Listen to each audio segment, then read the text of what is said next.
ओम शांति। आज मीठे बाबा की जो मुरली है, ये होली की मुरली है। इस बार पहले हमने 18 जनवरी की मुरली सुनी, उसके बाद शिवरात्रि की और अभी होली की।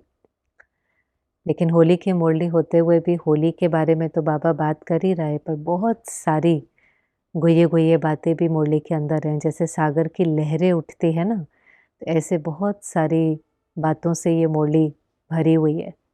तो सबसे पहले तो बाबा अपने होलीएस्ट, लकीएस्ट बच्चों को देख रहे हैं, जो बच्चे भगवान से होली मनाने के लिए आए हैं।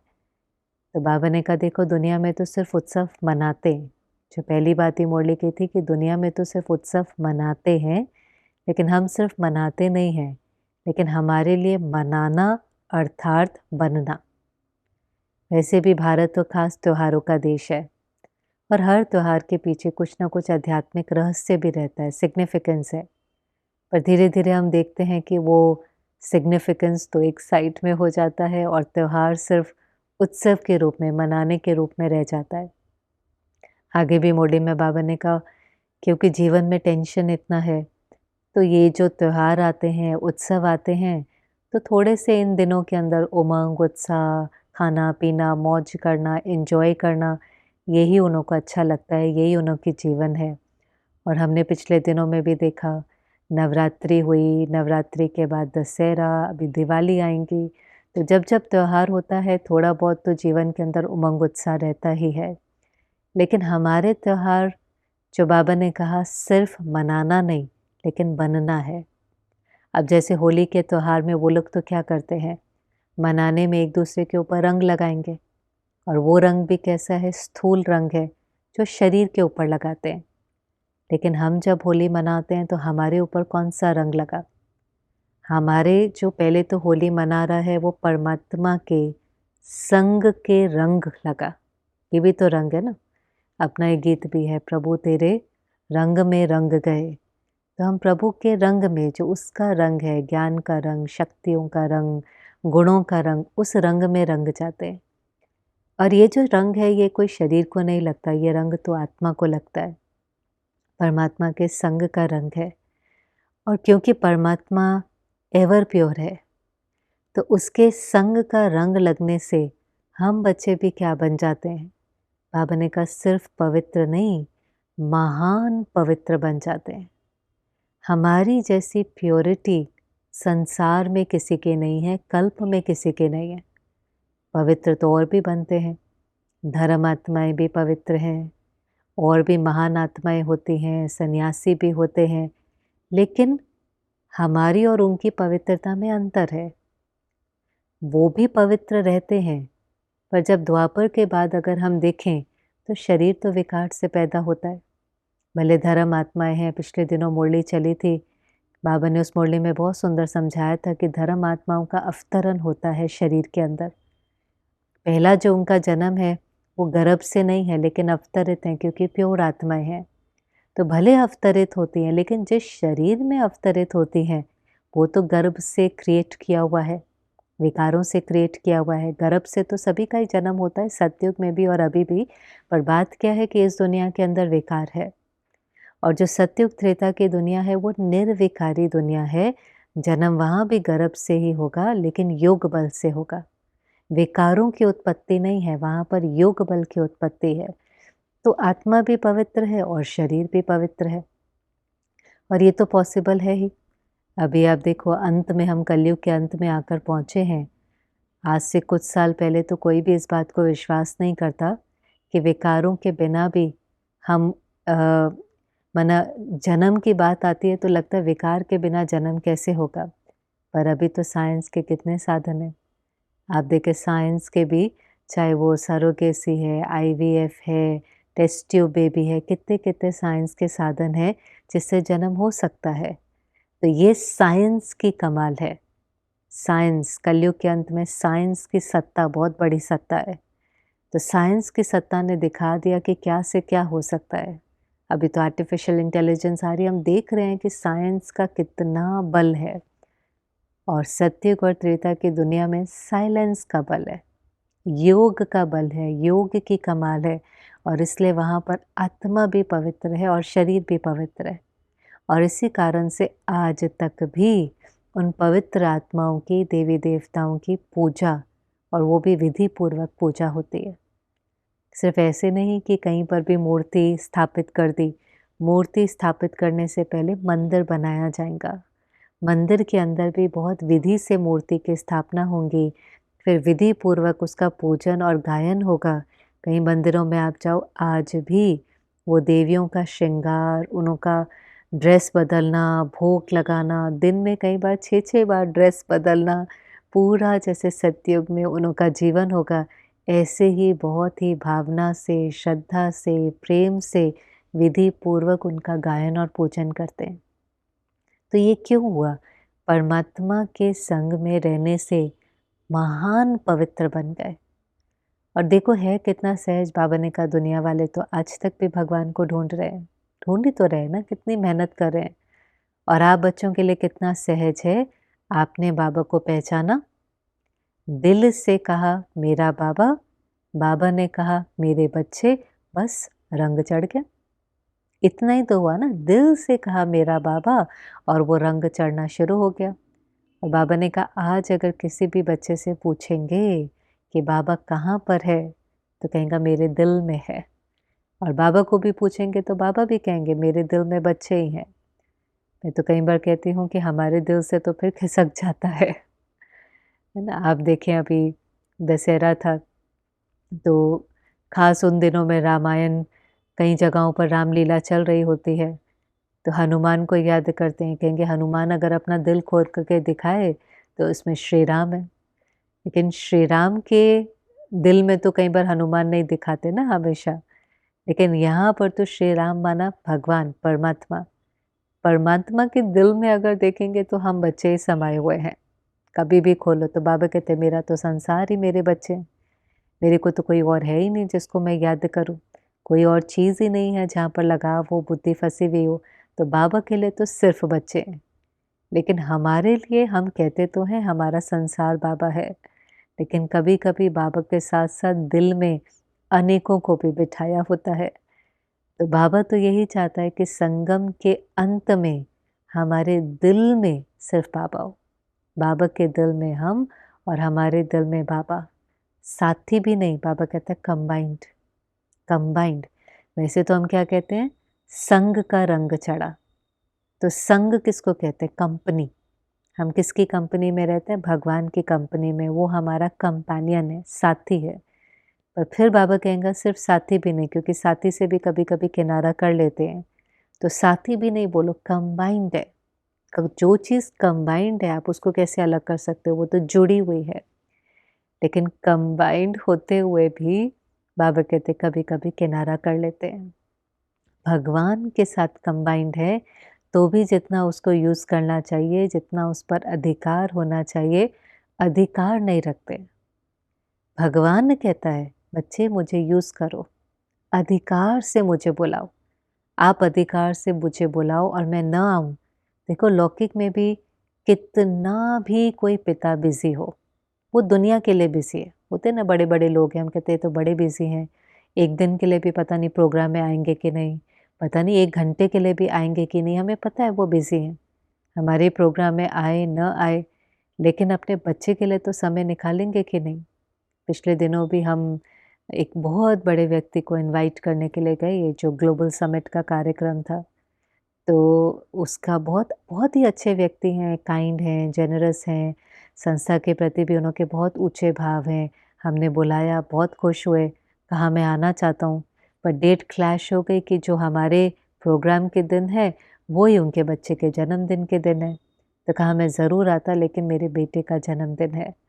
तो हमने देखा कि प्रायोरिटी तो किसको दी, क्योंकि वो तो पहचानते नहीं है ना, संस्था के प्रति तो उनका बहुत भाव है, लेकिन अभी तक भी वो चीज़ अंदर में नहीं बैठी है कि ये भगवान है और उसका कार्य है। जो बाबा कई बार कहता है ना कि पहले तो ब्रह्मा कुमारियाँ ही फेमस हो जाती हैं, कहते हैं बहुत अच्छा कार्य है, बहुत अच्छा कार्य है, पर अभी वहाँ तक नहीं पहुँचे हैं कि इन्हों का पिता कौन है।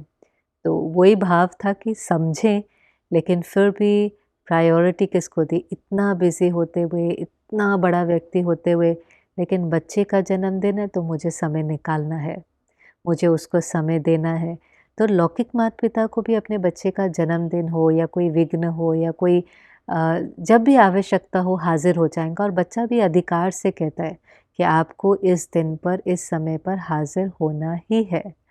ऐसे ही बाबा कहता है, मैं ऑलमाइटी अथॉरिटी, सर्व शक्तियों का सागर, बुद्धिमानों का बुद्धिमान आपका हूँ। लेकिन बच्चे मुझे अधिकार से यूज़ नहीं करते, अधिकार से बुलाएँ तो मैं हाज़िर हो जाऊँ। और अभी तक भी क्या है, कहने में कंबाइंड है, लेकिन भूल क्यों जाते हैं, किनारा क्यों कर लेते हैं? क्योंकि रावण की जायदाद, रावण जो पराया है, उसकी जायदाद अभी भी सँभाल कर के रखी है। बाबा ने कहा बड़ी मीठी-मीठी रूह-रिहान करते हैं, और उस रूह-रिहान में क्या कहते हैं, बाबा मैं क्या करूँ, मेरा संस्कार है, मेरी नेचर है।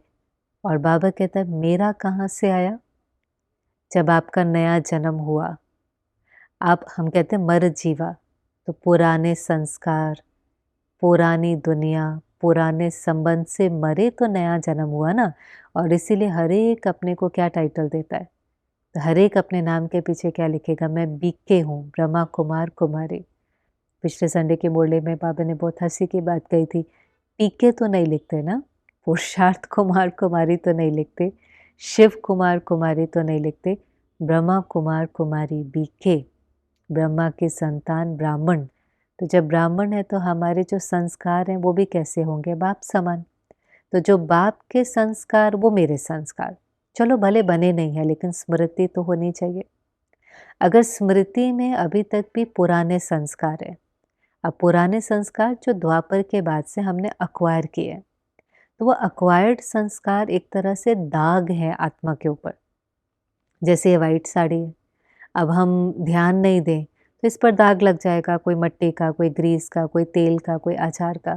पर मुझे स्मृति तो है ना कि ये दाग हैं, और अगर हम धोएंगे, मेहनत करेंगे, इसको घिसेंगे तो दाग निकल जाएंगे, नीचे वाइट है। पर अगर मुझे इस चीज़ की स्मृति नहीं हो तो धीरे धीरे ये दाग मुझे डिज़ाइन लगने लगेंगे, और फिर दाग लगते लगते शायद ये वाइट साड़ी काली हो जाएगी और मुझे लगेगा ये शायद थी काली।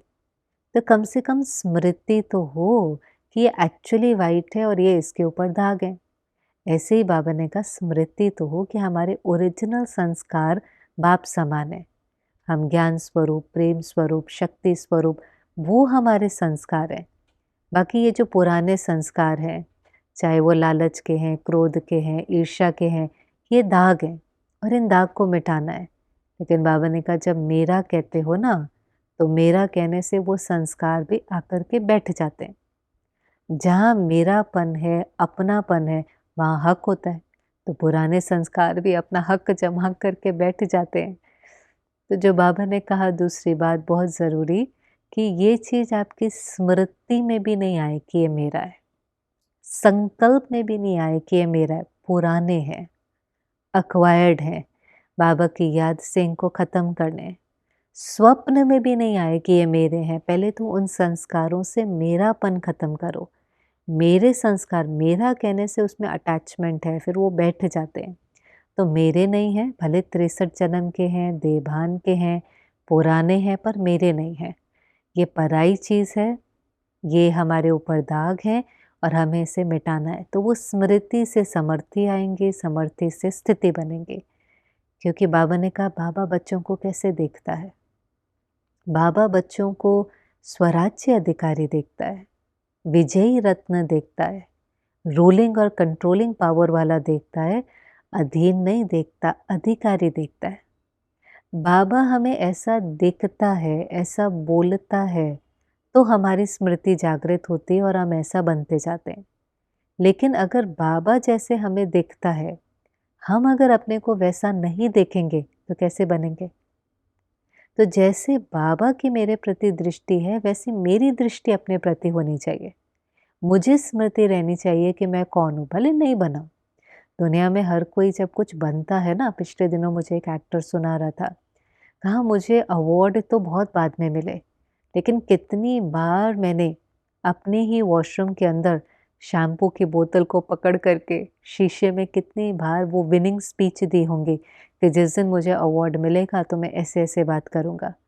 मैंने कहा ये भी कमाल है, अभी तो मिला नहीं था अवार्ड लेकिन कितना उसको निश्चय था कि एक दिन मिलेगा और जब मिलेगा तो मैं ऐसे ऐसे बोलूँगा। तो वो अंदर में स्मृति थी, उससे समर्थि आई, वो स्थिति बनती चली गई और एक दिन वो सृष्टि बन गई। तो ऐसे ही बाबा को तो पता है हम क्या बनने वाले हैं।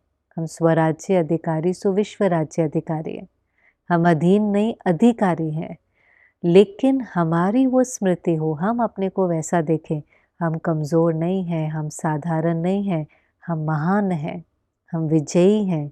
विजय हमारे मस्तक पर दिखाई दे, उसका तिलक लगा रहे। तो मस्तक मणि हैं, विजयी हैं, कल्प कल्प के विजयी हैं। केवल रिपीट करना है, कोई नई बात नहीं है, वो चीज़ स्मृति में रहे। क्योंकि बाबा ने देखा आज अब सभी यहाँ पर पहुँचे। जो अगली बात थी वो बहुत सुंदर, कैसे पहुँचे? कोई साधन से ही पहुँचने की बात तो नहीं होती ना। आज देश से विदेश से सब जब मधुबन पहुँचते हैं तो वो मन के विमान, स्नेह के विमान से पहुँचते हैं। अगर भगवान से स्नेह नहीं हो तो थोड़ी ना हम इतनी दूर इतना खर्चा करके इतना समय निकाल कर आएंगे। आज जिसका रिश्ता नहीं होता बाबा से, उसको हम एक दिन भी मधुबन ले जाना हो तो कितनी रिक्वेस्ट करनी पड़ती है, कितना इनवाइट करना पड़ता है। और लेकिन अभी ब्राह्मण बच्चे को पता चल जाए कि मुझे मधुबन जाने का चांस मिल रहा है तो कितनी खुशी उसको होती है। इतना ही उसको होता, अरे मेरी तो लॉटरी लग गई, मुझे फिर से बाबा के घर में जाने का चांस मिला, चाहे सेवा के लिए, चाहे भट्टी के लिए। क्यों? प्राप्ति है, अनुभव है। भगवान से सर्व प्राप्तियाँ होती हैं। तो इसीलिए बाबा ने कहा आप कौन से विमान में आते हो? स्नेह के विमान में, मन के विमान में उड़कर आते हो। मन का विमान ऐसा तीखा है कि 1 सेकंड में तीनों लोगों का चक्कर लगा सकते हो। लेकिन बाबा ने कहा विमान चलाना आता है? उसमें पेट्रोल ठीक है, पंख ठीक है, स्टार्ट करने का आधार क्या है? तो पेट्रोल तो क्या है? ये जो यात्रा हम करते हैं तीनों लोगों की, वो मन बुद्धि से करते हैं। तो पेट्रोल माना हमारी बुद्धि। जो पेट्रोल प्लेन में डलता है वो बहुत रिफाइन होता है, ये वाला पेट्रोल नहीं डल सकता। जो हम गाड़ी आदि में डालते हैं बहुत रिफाइन होता है तो ही वो उड़ सकता है। ऐसे बुद्धि के अंदर अगर कचरा होगा, पुरानी बातें होंगी तो बुद्धि भारी हो जाती है, फिर नहीं उड़ सकते। तो मन बुद्धि भी बहुत क्लीन चाहिए, उसके अंदर कोई व्यर्थ नहीं चाहिए। रिफाइन, डिवाइन ऐसी बुद्धि जब होगी तो उड़ना सहज होगा। और दूसरा बाबा ने कहा पंख कौन से हैं? उमंग उत्साह के पंख। और स्टार्ट करने का आधार क्या है, बटन कौन सा है? मेरा बाबा। बस मेरा बाबा कहा, उमंग उत्साह आया और मन बुद्धि के विमान से तीनों लोकों में जहाँ चाहे, चाहे सूक्ष्म वतन या परम धाम 1 सेकंड में पहुँच सकते हैं। लेकिन फिर बाबा ने पूछा, क्या ये उमंग उत्साह के पंख सदा लेकर रहते हैं? सदा उमंग रहता है या कभी कभी उमंग कम हो जाता है? बाबा ने कहा, कभी कभी बच्चे भूल जाते हैं कि हम किसके साथ कंबाइंड हैं। और बाबा ने आज याद दिलाया, बहुत सुंदर बात थी। बच्चे कुछ भी हो जाए, जीवन में हिम्मत और उमंग उत्साह कम ना हो, क्योंकि आपका साथी कौन है? आप किसके साथ कंबाइंड है? बाबा ने कहा बाबा का वरदान है, वायदा है। दृढ़ निश्चय बुद्धि वालों को बाबा मदद देने के लिए बंधा हुआ है। हिम्मत का एक कदम आपका 1000 गुना मदद उसकी है ही। अधिकार रखो, कंबाइंड रहो, उसको बुलाओ, वो हाजिर न हो ऐसा हो ही नहीं सकता। ये बाबा का वायदा है। ये लाइन बहुत अच्छी है। दृढ़ निश्चय बुद्धि वालों को बाबा मदद करने के लिए बंधा हुआ है। निश्चय, पूरी लाइन ही क्या है? निश्चय बुद्धि विजयन्ते। देखो, कई बार हम बोर्डे में पढ़ते हैं, बाबा कहते हैं तूफान तो आने ही हैं। वो एक लाइन है, तूफान तो आने ही हैं, क्योंकि 63 जन्मों का हिसाब किताब है। और दूसरी लाइन क्या है? बच्चे, विजय आपका जन्म सिद्ध अधिकार है। दोनों लाइन हमेशा याद रखनी है। तूफान तो आने ही है, लेकिन विजय आपका जन्म सिद्ध अधिकार है। इसलिए आप किसी की भी जीवन कहानी देखो, ब्रह्मा बाबा को ही सामने लाओ, तूफान तो बहुत आए। चाहे समाज से पेपर आया, बेगरी पाठ आया, ऐसा भी समय था जब खाने के लिए नहीं था, ऐसा भी समय था जब जो मकान लिया उसी को खाली करने के लिए बोल दिया। तो ऐसा तो नहीं है कि विघ्न नहीं आए, बहुत विघ्न आए। शरीर का पेपर, तन का पेपर, मन का पेपर, धन का पेपर, समाज के पेपर सब आए। लेकिन बाबा को क्या था? निश्चय, एक बल एक भरोसा, एक बल एक भरोसा। और अंदर में पता था विजय हमारी होनी ही है, सर्टन है। तो ऐसे बच्चे कैसे होंगे? निश्चिंत होंगे, बोझ नहीं होगा, एंजॉय करेंगे, क्योंकि पता है ना। इसलिए ये 2 लाइनें कहीं लिख कर के रख दो। भले पता है विघ्न आएंगे, बाबा ने बोला है, पर ये भी पता है कि निश्चय बुद्धि की विजय भी निश्चित है। इसीलिए तो दिखाते हैं ना कि पांडवों के साथ श्री कृष्ण था, युद्ध के मैदान में है तो भी निश्चिंत है। वहाँ पर कोई प्लान कर रहा है उनको मारने के लिए, वो निश्चिंत सोए हुए हैं। कहा, अरे आपको चिंता नहीं है? कहते, हम क्यों चिंता करें, हमारा तो साथी श्री कृष्ण है। जब भगवान हमारा साथी है, वो हमारे लिए प्लान कर रहा है, वो हमारे को गाइड कर रहा है, तो हमें किस बात की चिंता है। तो ऐसे ही जिनों को निश्चय है, और उसके बाद जो श्रीमत पर चलते हैं, क्योंकि उसके अंदर भी क्या था, पांडव भूल करते थे तो गड़बड़ होती थी, फिर जब धर्म के मार्ग पर चलते थे तो विजय होती थी। यही तो सारी महाभारत है ना। महाभारत में क्या दिखाया? धर्म से चले तो जीत हुई, जब अपनी मर्जी से चले तो फिर उन्हों की भी हार होती थी। लेकिन फिर जब गाइडेंस मिलती थी, ऐसे नहीं ऐसे करो, तो विजयी बन जाते थे। ऐसे ही जिनको निश्चय है, निश्चय माना बाबा पर निश्चय और बाबा के बोल पर निश्चय। बाबा क्या है? बाबा और मुरली साथ ही तो है ना। बाबा माना ही भगवान के श्रीमत, श्री की श्रीमत। तो जो श्रीमत पर चलते हैं, बाबा को याद करते हैं, उनकी विजय निश्चित है। इसलिए उनको निश्चिंत रहना चाहिए। निश्चय ने निश्चिंत किया, निश्चित विजय हमारी, वो फिक्स्ड है। पर बाबा ने कहा कभी कभी बच्चों को भी संशय आ जाता है, और बाबा को कहते, बाबा आप मदद तो करेंगे ना, आप साथ तो रहेंगे ना। तो बाबा ने कहा, ये ना कहाँ से आया? ये तो डाउट है ना। आप साथ तो रहेंगे ना, आप कंबाइंड तो रहेंगे ना। उसकी जगह क्या होना चाहिए? बाबा साथ है। जब बाबा ने कहा आपको ये होगा ना, बाबा साथ है, तो जो कभी कभी ये संकल्प आता है, ये कैसे करूं, वो कैसे ऐसे में बदल जाएगा। बाबा बुद्धि को टच करता है, वो बुद्धिवानों का बुद्धिवान है, वो हमारी बुद्धि को टच करता है। तो जो अंदर में होता है कैसे करूं, कंबाइंड होने से वो कैसे ऐसे में बदल जाता है। जो अंदर में संकल्प होता है होगा कि नहीं, वो संकल्प होता है हुआ पड़ा है।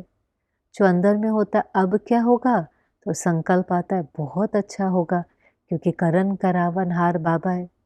तो डाउट नहीं, ये जो डाउट है ना, बाबा आप मदद करोगे ना। बाबा ने कहा, ना कहाँ से आया? बाबा तो बंधा हुआ है, आपका अधिकार है, कंबाइंड है, आपको पता ही है। और कितनी बार तो ऐसा होता है हम भूल जाते हैं, तो भी वो मदद करने के लिए पहुंच जाता है। हम ही कई बार कहते हैं कदम कदम पर मदद तुम्हारी। किसी किसी कदम पर तो हमें वो याद नहीं होता, हम पल पल याद नहीं करते, पर वो हम तो बच्चे हैं ना। बच्चे तो कई बार नटखट हो जाते हैं, किनारा कर लेते हैं, भूल भी जाते हैं, भोगों में, वैभवों में, नाम मान शान में उलझ जाते हैं। बाबा फिर पकड़ के रखता है। जैसे माता पिता, मेला है, मेले में बच्चे का हाथ पकड़ के रखते हैं, माता पिता ध्यान नहीं दे तो बच्चा तो देखने में बिजी हो जाता है, कब हाथ छूट जाता है पता ही नहीं चलता। तो माया की दुनिया में इतनी आकर्षण है, एक मेले की तरह रंग बिरंगी है। अगर बाबा हमारा हाथ पकड़ के न रखे तो कब छूट जाए और कब हम उसके अंदर फंस जाएं, पता भी ना चले। पर हमें भी मेहनत करनी है, हमें भी अटेंशन देना है। तो इसलिए बाबा ने कहा कि बच्चे जिस समय प्लान बनाते हैं तो बहुत अच्छे प्लान बनाते हैं, प्लेन बुद्धि होकर के प्लान बनाते हैं। लेकिन जब भी आप उस प्लान को प्रैक्टिकल लाइफ में लाएंगे तो कुछ बातें तो होंगी, कुछ ऊपर नीचे भी होगा, कुछ विघ्न भी आएंगे। उस समय पर प्लान बनाया तो प्लेन बुद्धि है, लेकिन जब प्लान को प्रैक्टिकल में ला रहे हैं तो भी प्लेन बुद्धि। तो भी अंदर में पता होना चाहिए कि बाबा मदद करेगा। उस समय पर कभी-कभी डाउट आ जाता है, कैसे होगा? होगा कि नहीं होगा? तो वो जो व्यर्थ संकल्प है वो संशय की निशानी है। समर्थ संकल्प है वो निश्चय की निशानी है। व्यर्थ संकल्प है वो संशय की निशानी है। तो उसको जब प्रैक्टिकल में लाना है, जरा सा विघ्न आया और व्यर्थ चलने लगा, बाबा तो आता नहीं, बाबा तो मदद करता नहीं। थोड़ा सा भी अगर व्यर्थ चला तो फिर उसको फेल ही कहेंगे। पर बाबा ने फिर याद दिलाया कि बच्चे विजय सर्टेन है, विजय तो होनी ही है। आपको ये स्मृति रहे कि ये तो कोई नई बात है ही नहीं, कल्प पहले भी हुई थी और अभी भी होनी है। व्यर्थ को फिनिश करना है, इसलिए आप देखिए कितने भी विघ्न हो। मैं कई बार याद करती हूँ, जैसे रामलीला मैदान का केस था, एक उदाहरण, ऐसे तो बहुत सारे उदाहरण हैं। तो रामलीला मैदान में पहला अपना दिल्ली में जब मेला लगा था, तो बहुत जोर शोर से तैयारियां हो रही थी, लेकिन उसके अंदर एक क्लॉज था कि अगर किसी दूसरे देश का बड़ा आता है तो आपको रामलीला मैदान खाली करना पड़ेगा। और उसी समय कोई दूसरे देश का बड़ा आ रहा था, उसका सम्मान था। तो उस समय इंदिरा गांधी का राज्य था, वहाँ से एक लेटर आया कि आप मेला नहीं कर सकते, यहाँ पर उस व्यक्ति का सम्मान होना है। अब जैसे विघ्न तो आया ना, अच्छे कार्य में तो कहते हैं विघ्न नहीं पड़ना चाहिए, पर बाबा कहते हैं हिसाब किताब है। लेकिन बाबा को पूछा, बाबा ने कहा कोई बात नहीं, योग करो। ये थोड़ी ना कहा व्यर्थ सोचो। तो सब योग में बैठ गए और दूसरा पुरुषार्थ करने लगे। देखो दोनों करना होता है।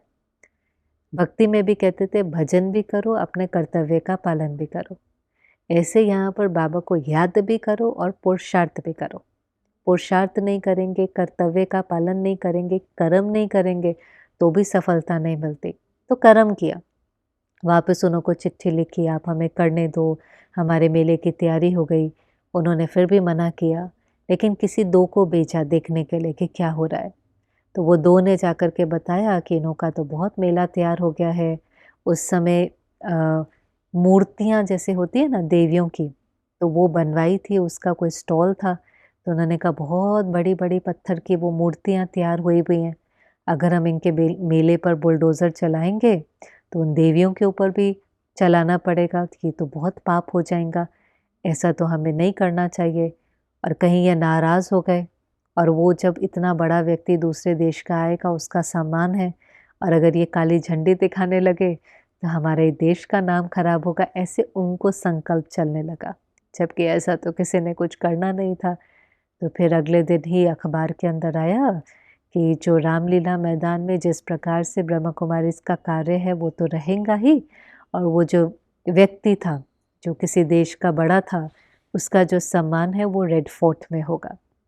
तो आप देखो, चाहे सेवा का क्षेत्र है, चाहे किसी के पर्सनल जीवन है, विघ्न तो रहता है। लेकिन बाबा, मम्मा, दादियों की ये विशेषता थी, घबराते नहीं थे। ये तूफान तोहफा है। बाबा कहता है एक तो अखंड योग करो, दूसरा पुरुषार्थ करो। दोनों करना शुरू कर देते थे। जो लोग फ्री होते थे वो बैठ कर के योग करते थे, और जिन लोगों के कर्तव्य होता था, जैसे उस समय पर इस मेले में समझो कोई जगदीश भाई है, रमेश भाई हैं, जिन्हों को पत्र लिखने हैं, मीटिंग करनी है, मिल कर के आना है, वो पुरुषार्थ करते थे जो निमित्त हैं। लेकिन दोनों में से कोई व्यर्थ नहीं। बाबा का कार्य है, करन करावनहार बाबा है, विजय हमारी होनी ही है। बड़े ही शांत मन से अच्छा अब क्या करना है करते गए और सिद्धि मिल जाती थी। समझो ये नहीं होता कुछ और होता, उसमें भी सफलता समाई हुई है, क्योंकि ड्रामा कल्याणकारी है। किसी भी सीन में हमारा अकल्याण है ही नहीं। ड्रामा की हर सीन के अंदर कल्याण है, नथिंग न्यू है, एक्यूरेट है। यहाँ तक कि बाबा कहते हैं विनाश भी हो रहा है। तो सारी दुनिया तो यही कहेंगे ना कि विनाश, ये तो बहुत ही गलत है, नुकसान है, इससे बड़ा विघ्न क्या हो सकता है। और बाबा कहते हैं आपको तो पता है ये विनाश भी कल्याणकारी है, क्योंकि अगर पुरानी दुनिया खत्म नहीं होगी तो नई आएंगी कैसे। तो आप तो क्या समझते हैं, विनाश भी कल्याणकारी है। वो कहते हैं ना, मिरुआ मौत मलू का शिकार। जो शिकारी होता है वो जब शिकार कर रहा होता है, तो जिस जानवर का शिकार हो रहा होता है वो तो दर्द में है, क्योंकि उसका तो शिकार हो रहा है, उसकी तो मौत सर के ऊपर खड़ी है। लेकिन जो शिकार कर रहा है उसको खुशी है, क्योंकि उसको वो शिकार मिलने वाला है। तो मिरुआ मौत मलू का शिकार, किसी के लिए वही दुख की बात है और किसी के लिए ही वो खुशी की बात है। तो ऐसे विनाश लगता तो दुख है, पर हमारे लिए तो उसके अंदर भी कल्याण ही समाया हुआ है। तो इसलिए कोई भी बात में व्यर्थ नहीं होना चाहिए। जो सार था ना, जो बाबा ने कहा जब अब आप भगवान के रंग में रंग गए, होली का दिन है, उसके संग के रंग में रंग गए। कौन सा रंग लगा? ज्ञान का रंग, गुणों का रंग, शक्तियों का रंग। जब ये रंग लगा, हमने ज्ञान को समझा, ड्रामा एक्यूरेट है, हमें शक्तियों का रंग लगा, चाहे वो सहन शक्ति, समाने की शक्ति, समेटने की शक्ति, गुणों का रंग, चाहे वो धीरज है, नम्रता है, सरलता है, तो उसके बाद वो चीज़ स्थिति में दिखाई देनी चाहिए। स्थिति में हमें सर्टेन होना चाहिए कि हमारी विजय होनी है, इसलिए हम निश्चिंत हों, हम बेफ़िक्र बादशाह हों, बोझ नहीं हो, बोझ की टोकरी नहीं हो, लेकिन हल्केपन का ताज, डबल लाइट फरिश्ता की स्थिति हो। ये चीज़ बाबा बच्चों के अंदर विशेष देखना चाहता है। इसलिए बाबा ने कहा ना तो कभी हिम्मत छोड़ना और ना कभी उमंग उत्साह। हिम्मत नहीं छोड़ना। जिन्हों के अंदर हिम्मत है, बाबा मदद करेगा। टूटना नहीं होता कभी भी। आप देखो, दुनिया में भी तो कहते हैं ना कि हर पत्थर की मूर्ति नहीं बन सकती। किसी पत्थर को हथौड़ा लगाओ वो टूट जाता है, और किसी पत्थर को हथौड़ा लगाओ, लगाते जाओ तो मूर्ति उसमें से तैयार हो जाती है। तो मूर्ति तैयार करने के लिए भी तो हथौड़े ही खाने पड़ते हैं। लेकिन मूर्तिकार को पता है कि हर पत्थर की मूर्ति नहीं बन सकती। ऐसे ही विघ्नों में टूटना नहीं होता, घबराना नहीं होता, निर्भय बनना होता है, हार नहीं माननी होती। तो फिर आज हथौड़ा लगते-लगते, विघ्न का सहन करते-करते मूर्ति तैयार हो जाएँगे। यही तो बाबा कर रहा है ना, इम्प्योरिटी ख़त्म हो जाएँगी, प्योरिटी आ जाएँगी, डिविनिटी, रूहानियत, वो प्योरिटी की जो मूर्ति है वो तैयार हो जाएँगी। टूट जाएँगे तो क्या होगा? कहते हैं जो पत्थर टूट जाता है वो तो कंकर बन जाता है, और जो नहीं टूटता है वो फिर एक मूर्ति का स्वरूप, उसमें से ही तो निकलेगा ना, वो सारी जब इम्प्योरिटी, नेगेटिविटी निकल जाएँगी। तो हमारी ब्राह्मण जीवन की यात्रा भी बहुत लंबी है। अंदर में ये भी अपने को घोटना ही पड़ता है कि कैसा भी पेपर हो, कड़ा संस्कार हो, बड़े से बड़ा तूफ़ान हो, मुझे टूटना नहीं है, मुझे हिम्मत छोड़नी नहीं है, मैं अकेला नहीं हूँ। भले मैं कमज़ोर हूँ, लेकिन मेरा साथी सर्वशक्तिवान है और वो मुझे गाइड करेगा, मैं उसकी गोद में हूँ, उसकी दुआओं का हाथ मेरे सिर पर है, पार हो जाएगा, पार हो जाएगा। ये दिन भी निकल जाएँगे, ये वक़्त भी निकल जाएगा और इसके अंदर भी कुछ ना कुछ कल्याण समाया हुआ है।